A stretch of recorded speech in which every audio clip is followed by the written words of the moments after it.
Shopping mall, journey, Seethamma వాకిట్లో సిరిమల్ల చెట్టు, Gitanjali, dictator తదితర చిత్రాలతో తెలుగు ప్రేక్షకులను ఆకట్టుకున్న అందాల కథానాయిక అంజలి.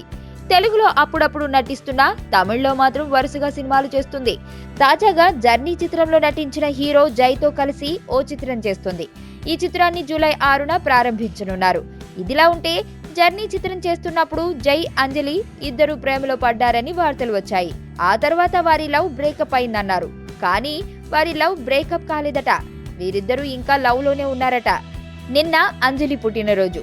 ఈ సందర్భంగా జై అంజలికి బర్త్డే విషెస్ తెలియజేయడం, అంజలి ఇది నా బెస్ట్ బర్త్డే, ఎప్పుడు నాతోనే ఉండు జై అంటూ ట్వీట్ చేయడంతో వీరిద్దరి లవ్ పై కన్ఫ్యూజన్ పోయింది, క్లారిటీ వచ్చేసింది.